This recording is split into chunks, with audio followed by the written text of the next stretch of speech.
마태복음의 마지막 장면은 단순히 죽었던 예수님이 다시 살아나신 사건만을 보여주고 있지 않습니다. 오히려 사람들은 같은 부활의 소식을 듣고도 전혀 다른 방향으로 반응하고 있다는 모습이 함께 나타납니다. 누군가는 두려워 도망치고, 누군가는 돈으로 진실을 감추려 하며, 누군가는 의심 가운데 서 있고, 누군가는 그 말씀을 붙들고 다시 움직이기 시작합니다. 그래서 부활은 단순히 살아나셨다라는 결론으로 끝나는 이야기라기보다는 그 부활을 어떤 시선으로 바라보느냐에 따라 전혀 다른 길로 이어지는 장면처럼 놓여 있습니다. 마태복음은 처음부터 듣고도 깨닫지 못하는 자와 말씀을 받아들이는 자를 계속 함께 보여주고, 마지막 부활의 장면에서는 그 모습이 더욱 선명하게 드러나기 시작합니다. 그리고 빈 무덤 앞에 남겨진 질문은 단순히 예수님이 살아나셨는가만이 아니라 그 부활이 지금 나에게 어떤 의미로 다가오고 있는가를 함께 바라보게 만듭니다. 마태복음 28장을 요약하겠습니다. 안식일이 지나고 안식 후 첫날 새벽에 막달라 마리아와 다른 마리아가 무덤을 보려고 나아갑니다. 그때 큰 지진이 일어나고 주의 천사가 하늘로부터 내려와 돌을 굴려내고 그 위에 앉습니다. 그 형상은 번개 같고 그 옷은 눈처럼 희게 빛나며 무덤을 지키던 자들은 두려워 떨다가 죽은 사람같이 됩니다. 천사는 여자들에게 무서워하지 말라 하며 십자가에 못 박히신 예수를 찾는 줄을 안다고 말합니다. 그리고 예수께서 말씀하시던 대로 살아나셨으니 여기 계시지 않는다고 전합니다. 이어와서 그가 누우셨던 곳을 보라 하고 또 빨리 가서 제자들에게 예수께서 죽은 자 가운데서 살아나셨으며 먼저 갈릴리로 가신다고 전하라 말합니다. 여자들은 무서움과 큰 기쁨으로 무덤을 떠나 제자들에게 알리려고 달려갑니다. 그 길에서 예수께서 그들을 만나 평안하냐 말씀하시고 여자들은 나아가 그 발을 붙잡고 경배합니다. 예수께서는 무서워하지 말고 내 형제들에게 갈릴리로 가라 하라. 거기서 나를 보게 될 것이라고 말씀하십니다. 여자들이 가는 동안 무덤을 지키던 자들 가운데 몇 사람이 성에 들어가 모든 일을 대제사장들에게 알립니다. 대제사장들과 장로들은 함께 의논한 뒤 군인들에게 많은 돈을 주며 제자들이 밤에 와서 시체를 훔쳐갔다고 말하라고 시킵니다. 그리고 이 말은 사람들 가운데 퍼지게 됩니다. 그 후 11제자는 갈릴리로 가서 예수께서 지시하신 산에 이릅니다. 그곳에서 예수를 보고 경배하지만 아직 의심하는 사람들도 있었습니다. 예수께서는 그들에게 하늘과 땅의 모든 권세를 받으셨다고 말씀하시고 모든 민족을 제자로 삼아 아버지와 아들과 성령의 이름으로 침례를 베풀고 분부한 모든 것을 가르쳐 지키게 하라고 말씀하십니다. 그리고 마지막으로 볼지어다 내가 세상 끝날까지 너희와 항상 함께 있으리라 하시며 이야기가 마무리됩니다. 마태복음 28장을 살펴보도록 하겠습니다. 안식일이 지난 첫날 새벽에 막달라 마리아와 다른 마리아가 무덤을 향해 나아갑니다. 그들이 향한 그 자리는 예수님의 죽음으로 모든 것이 끝난 것처럼 보이던 자리이며 지금까지 품고 있던 기대와 믿음이 멈춰 서 있는 자리입니다. 그런데 그들이 도착하기도 전에 큰 지진이 일어나고 주의 천사가 내려와 돌을 굴려내며 사람이 막아두었던 마지막 경계가 먼저 열려버립니다. 사람이 지키고 있다고 생각했던 것은 무너지고 붙잡고 있던 자리는 더 이상 유지되지 않으며 지키던 자들은 두려워 떨며 죽은 사람같이 되고 오히려 아무것도 할 수 없는 상태가 됩니다. 그 자리에서 천사가 말하기를 무서워하지 말라 십자가에 못 박히신 예수를 너희가 찾는 줄을 안다 하며 그가 여기 계시지 않고 말씀하시던 대로 살아나셨다고 전합니다.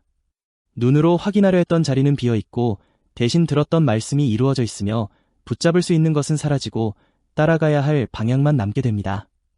와서 그가 누우셨던 곳을 보라 하는 말은 끝을 확인하게 하는 동시에 더 이상 그 자리에 머물지 말라는 부르심처럼 이어집니다. 그리고 곧바로 또 빨리 가서 그의 제자들에게 이르되 예수께서 죽은 자 가운데서 다시 살아나셨고 너희보다 먼저 갈릴리로 가시나니 거기서 너희가 뵈오리라 하라. 하는 말이 이어지면서 멈춘 것처럼 보였던 이야기가 다시 움직이기 시작합니다. 그래서 무덤은 마지막으로 남는 자리가 아니라 지나가야 하는 자리가 되고 끝처럼 보였던 자리에서 다시 길이 열리게 됩니다.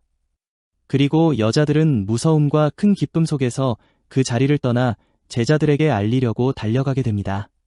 그 길 위에서 예수께서 그들을 만나 평안하냐 말씀하시고 그들은 나아가 그 발을 붙잡고 경배하며 끝을 확인하러 왔던 자들이 이제는 살아계신 예수님 앞에서 반응하게 되는 장면으로 이어집니다. 그리고 이어서 주어지는 말씀은 무서워 말라. 가서 내 형제들에게 갈릴리로 가라 하라. 거기서 나를 보리라. 하는 이 말씀은 이제 이야기가 무덤에 머무는 것이 아니라 다시 만남으로 이어지고 있음을 보여주게 됩니다. 그래서 이 장면은 끝이 아니라 지금까지 이어져온 흐름이 실제로 열리기 시작하는 자리이며 시선은 더 이상 무덤에 머물지 않고 이미 다음을 향해 움직이기 시작합니다. 경비하던 자들 중 몇 명이 성에 들어가서 모든 일을 대제사장들에게 알립니다. 무덤은 비어있고 돌은 옮겨져 있으며 자신들이 지키던 자리는 더 이상 지켜지지 않았다는 사실이 그대로 전해지지만 그 이야기를 들은 자들은 무엇이 일어났는지를 보려 하기보다는 이것을 어떻게 막아야 하는지를 먼저 생각하게 됩니다.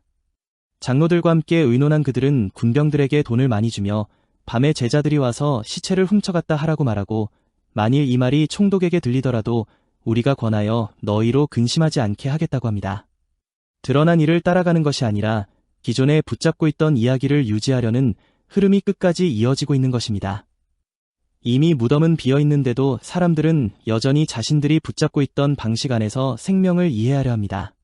그래서 드러난 사건보다도 익숙하게 설명할 수 있는 이야기 안으로 다시 돌아가려 하게 됩니다. 붙들고 있던 기대가 흔들리기 시작할수록 사람들은 드러난 일보다 자신들이 알고 있던 방식 안으로 다시 돌아가려 합니다. 그래서 같은 장면을 마주하고도 어떤 이들은 그 자리를 떠나 전하러 움직이고 어떤 이들은 드러난 것을 다시 덮으려 움직이며 같은 사건 앞에서 전혀 다른 방향이 나타나기 시작합니다.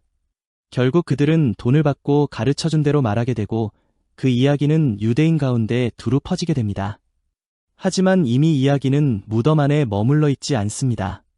사람들이 막고 감추려 할수록 오히려 흐름은 다른 방향으로 계속 이어지게 되고 이전에 붙잡고 있던 기대와 질서가 흔들리는 가운데서도 말씀의 흐름은 멈추지 않은 채 계속 움직이기 시작합니다. 그리고 이제 시선은 다시 갈릴리를 향해 움직이기 시작합니다. 11 제자는 예수님께서 말씀하신 대로 갈릴리로 향합니다.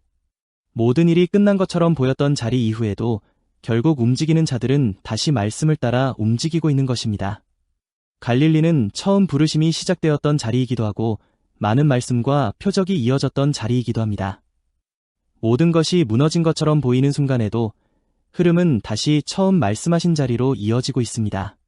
제자들은 산에서 예수님을 보게 되고 그 앞에 경배하게 됩니다.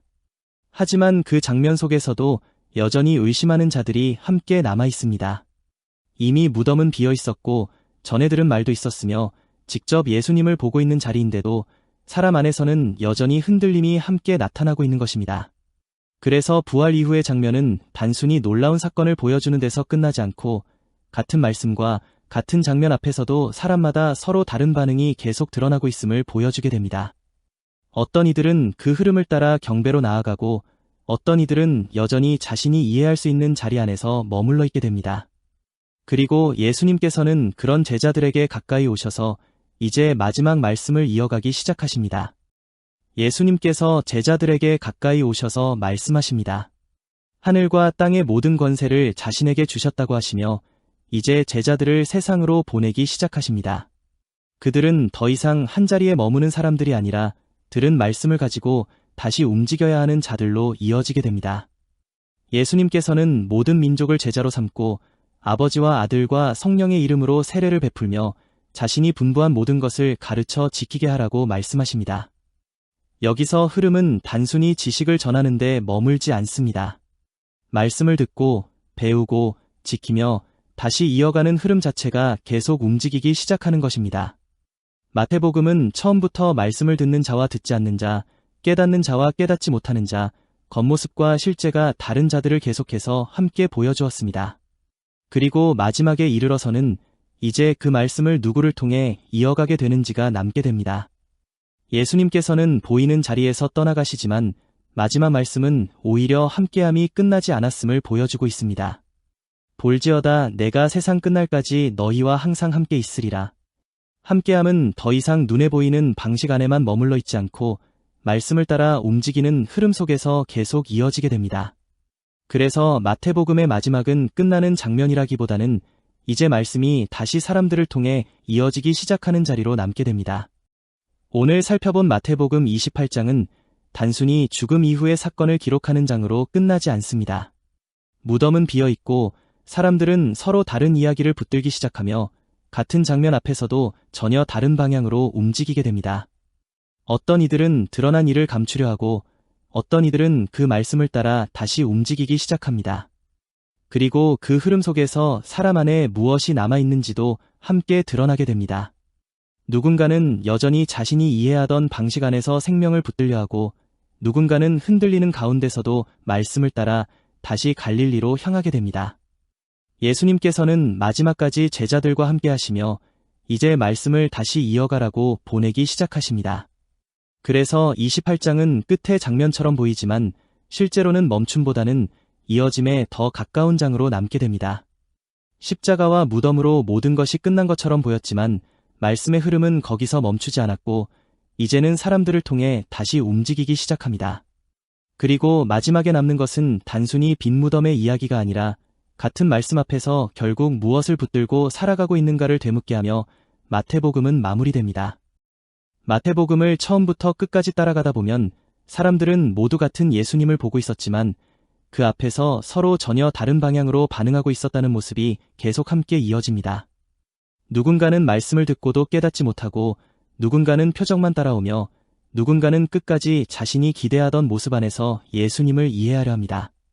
같은 말씀을 듣고도 왜 다른 결과가 나타나는지, 같은 장면 앞에서도 왜 전혀 다른 길로 움직이게 되는지가 계속 이어지고 있는 것입니다. 예수님께서는 하나님 나라와 생명을 말씀하시지만 사람들은 여전히 눈에 보이는 자리와 자신이 이해할 수 있는 방식 안에서 그 의미를 붙들려 합니다. 겉으로는 살아있는 것처럼 보이지만 실제로는 말씀에서 멀어진 모습들이 있고 반대로 세상은 알아보지 못해도 말씀 안에서 다시 살아나는 흐름도 함께 이어집니다. 병든 자가 고침을 받고 눈먼 자가 다시 보게 되며 죽은 것 같은 자리가 일어나게 되는 장면들도 계속 나타납니다. 이 모습들은 단순히 기적을 보여주는 장면을 넘어 결국 사람 안에서 무엇이 다시 살아나야 하는가를 함께 비추고 있는 듯합니다. 그래서 마태복음 안에서는 단순히 누가 예수님 곁에 있었는가 보다는 누가 그 말씀의 흐름을 따라 움직이기 시작했는가가 더 중요하게 남게 됩니다. 그리고 그 흐름은 마지막 십자가와 빈 무덤 앞에서 더욱 선명해집니다. 사람은 끝까지 자신이 붙들고 있는 것을 놓지 않으려 하지만 말씀은 오히려 그 무너짐을 지나 새로운 생명으로 이어지게 합니다. 십자가는 단순히 육신의 죽음만을 말하는 사건이라기보다는 사람 안에서 무엇이 끝나야 하는지를 드러내는 자리처럼 이어지고 부활은 다시 무엇이 살아나야 하며 거듭나게 되는가를 생각하게 합니다. 같은 사건 앞에서도 어떤 이들은 드러난 일을 감추려 하고 어떤 이들은 두려워 도망하며 어떤 이들은 의심하고 또 어떤 이들은 말씀을 따라 다시 움직이기 시작합니다. 결국 마태복음은 사람의 겉모습보다는 그 안에 무엇을 붙들고 살아가는가를 계속 비추고 있는지도 모릅니다. 그리고 마지막에 예수님께서는 떠나시는 것처럼 보이지만 말씀의 흐름은 거기서 멈추지 않습니다. 볼지어다 내가 세상 끝날까지 너희와 항상 함께 있으리라. 함께하심은 더 이상 눈에 보이는 방식 안에만 머무르지 않고 말씀을 따라 이어지는 흐름 속에서 계속 나타나게 됩니다. 그래서 마태복음의 마지막은 단순한 끝이 아니라 같은 말씀 앞에서 결국 사람은 무엇을 붙들고 살아가는가를 다시 남겨두는 자리로 이어지고 있습니다.